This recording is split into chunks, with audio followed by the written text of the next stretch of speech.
नमस्कार दोस्तों, एक बार फिर से स्वागत है आप सभी का हमारे YouTube चैनल ओम भक्ति स्टोरी में। आज हम आपको हरतालिका तीज की व्रत कथा सुनाने जा रहा हूँ। अगर आपको यह कथा पसंद आए तो कमेंट बॉक्स में भगवान शिव और माँ पार्वती की जय अवश्य लिखें। साथ ही हमारे चैनल को अभी तक आपने सब्सक्राइब नहीं किया हो तो सब्सक्राइब जरूर कर लें। साथ ही बेल आइकन को क्लिक जरूर करें। भाद्रपद माह में शुक्ल पक्ष तृतीया तिथि को हरतालिका तीज का व्रत किया जाता है। इस बार यह व्रत आज है। इस दिन विधि विधान के साथ भगवान शिव व मां पार्वती की पूजा अर्चना की जाती है और हरतालिका तीज का व्रत रखा जाता है तथा हरतालिका तीज की व्रत कथा पढ़ी या सुनी जाती है। हरतालिका तीज की कथा सुनने व पढ़ने मात्र से भगवान शिव व मां पार्वती का आशीर्वाद प्राप्त होता है और सुख शांति समृद्धि में वृद्धि होती है। यह कथा बहुत पवित्र मानी जाती है, इसलिए इस दिन हरतालिका तीज की कथा अवश्य सुननी व पढ़नी चाहिए। अब सुनिए हरतालिका तीज की यह कथा। एक बार माता पार्वती ने भगवान शिव से पूछा, हे प्रभु, मैंने आपको किस प्रकार आपको प्राप्त किया है? कौन से व्रत तप व दान से आप मुझको वर के रूप में मिले? तब भगवान शिव बोले, हे देवी, मैं आपके सामने उस व्रत के बारे में कहता हूँ जो परम गुप्त है। जैसे तारों गणों में, चंद्रमा ग्रहों में, सूर्य वर्णों में ब्राह्मण, देवताओं में गंगा, पुराणों में महाभारत, वेदों में साम और इंद्रियों में मन श्रेष्ठ है, वैसे ही पुराण और वेद सब में इसका वर्णन आया है, जिसके प्रभाव से मेरा आधा आसन तुम्हें प्राप्त हुआ है। हे देवी, उसी का मैं तुमसे वर्णन करता हूँ। सुनो, भाद्रपद मास की शुक्ल पक्ष की हस्त नक्षत्र के दिन इस व्रत का अनुष्ठान मात्र करने से सभी पापों का नाश हो जाता है। तुमने पहले हिमालय पर्वत पर इसी महान व्रत को किया था जो मैं तुम्हें सुनाता हूँ। तब माँ पार्वती ने कहा, हे प्रभु, इस व्रत को मैंने किस प्रकार किया था यह मुझे सुनने की इच्छा है, सो कृपा करके मुझे सुनाएं। तब भगवान शिव बोले, आर्यवर्त में हिमालय नामक एक महान पर्वत है, जहाँ पर अनेक प्रकार की भूमि अनेक प्रकार के वृक्षों से सुशोभित है, जो सदैव बर्फ से ढके हुए तथा गंगा की कलकल ध्वनि से शब्दायमान रहता है।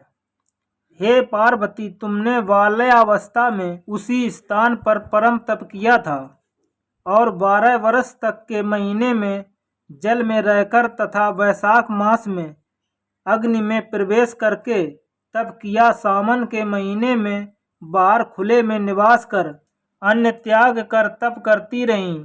तुम्हारे उस कष्ट को देखकर तुम्हारे पिता को बड़ी चिंता हुई।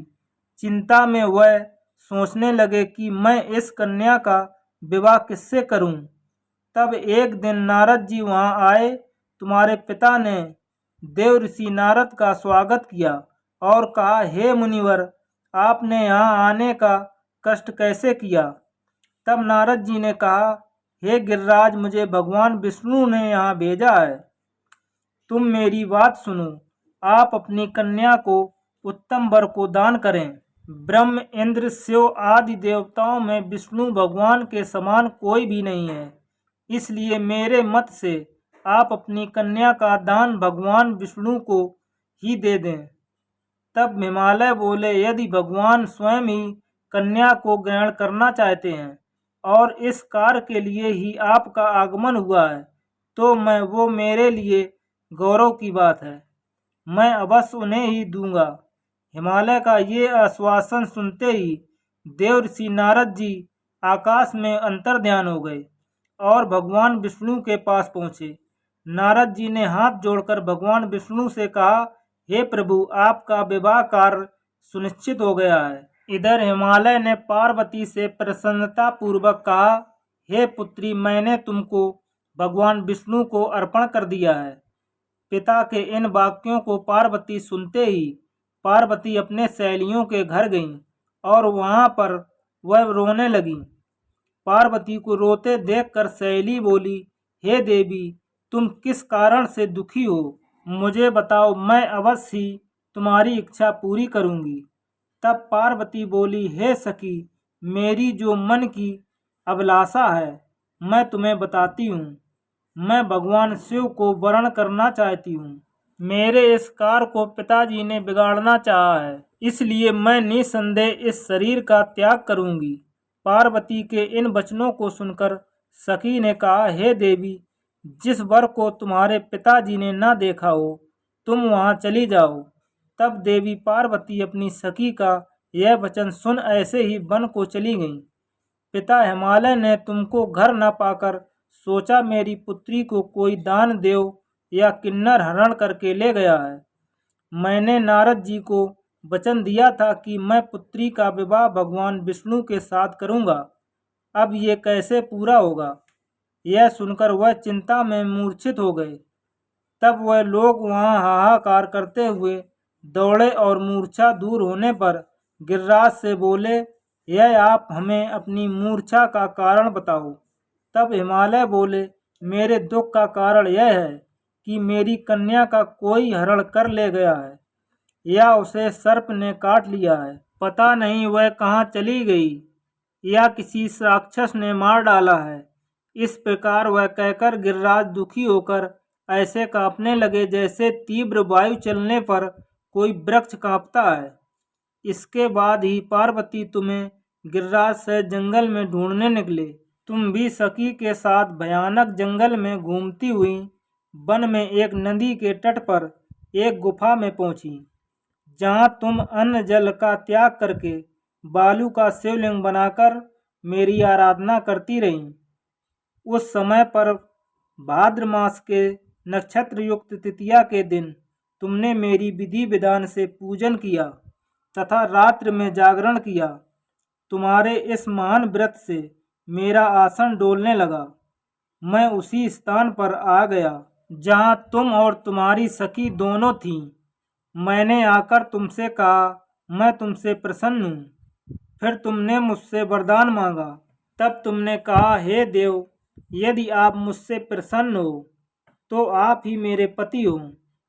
मैं तथास्तु कहकर कैलाश पर्वत पर लौट गया और तुमने सुबह होते ही उस बालू की प्रतिमा को नदी में विसर्जित कर दिया।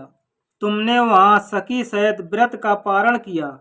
इतने में तुम्हारे पिता हिमालय वन में ढूंढते ढूंढते वहां वन में आ पहुंचे।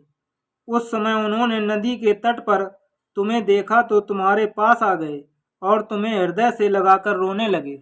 बोले, बेटी, तुम इतने घने जंगल में क्यों चली आई? तुमने कहा, हे पिताजी, मैंने पहले ही अपने आप को भगवान शिव को समर्पित कर दिया है, लेकिन आपने नारद जी को कुछ और बोल दिया, इसलिए मैं महल से चली आई। ऐसा सुनकर हिमवान ने तुमसे कहा, मैं तुम्हारी इच्छा के विरुद्ध यह कार्य नहीं करूँगा। तब वे तुम्हें लेकर घर आए और तुम्हारा विवाह मेरे साथ कर दिया और इस तरह हमारा विवाह हो गया। उसी व्रत के प्रभाव से तुमको मेरा अर्ध आसन प्राप्त हुआ है। इस व्रत राज को मैंने अभी तक किसी के सम्मुख वर्णन नहीं किया है। हे देवी, मैं तुम्हें यह बताता हूँ, इस व्रत का यह नाम क्यों पड़ा। इस पूरे प्रकरण में तुम्हारी सखी ने तुम्हारा हरण किया था, इसलिए इस व्रत का नाम हड़तालिका पड़ा। इस व्रत का महत्व यह है कि इस व्रत को पूर्ण निष्ठा से करने वाले को मनवांछित फल देता हूँ। उसी तरह इस व्रत को करने वाली सभी महिलाओं के सुहाग की उम्र लंबी हो और उनका जीवन खुशहाल रहे। माना जाता है कि जो इस व्रत को पूरे विधि विधानों से सफलता पूर्वक करती हैं, उन्हें इच्छा अनुसार वर की भी प्राप्त होती है। जय हो भगवान शिव की, जय हो माँ पार्वती की। अगर आपको यह वीडियो पसंद आया हो तो कमेंट बॉक्स में भगवान शिव की जय अवश्य लिखें और साथ ही वीडियो को लाइक करें, चैनल को सब्सक्राइब करें। धन्यवाद दोस्तों।